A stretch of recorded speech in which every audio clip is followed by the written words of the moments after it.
அடுத்ததா பாத்தீங்க அப்படின்னா 1971 போர் வெற்றி தினம்.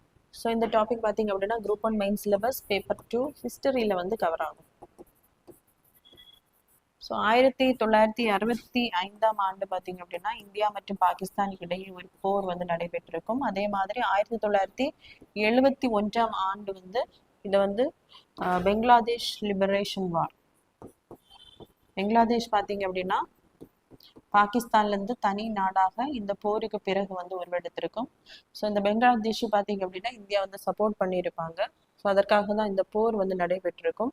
ஸோ இந்த இந்தியாவுக்காக அந்த போரிட்ட வீரர்களின் தியாகத்தை நினைவு கூறும் பொருட்டு தான் டிசம்பர் 16 பாத்தீங்க அப்படின்னா வெற்றி தினம், அதாவது விஜய் திவாஸ் அப்படிங்கிற அந்த நாள் வந்து அனுசரிக்கப்படுகிறது. ஸோ இது பாத்தீங்க அப்படின்னா 56வது ஆண்டு வெற்றி தினம். ஸோ இதற்காக என்ன பண்ணியிருக்காங்க அப்படின்னா பரம்வீர் காட்சியகம் திறப்பு. ஸோ பரம்வீர் காட்சியகம் அப்படிங்கிறது வந்து அந்த தாய்நாட்டுக்காக சேவையில் தங்களின் இன்னுயிரை தியாகம் செய்பவர்களுக்காக கொடுக்கக்கூடிய ஒரு மிக உயரிய விருது தான்.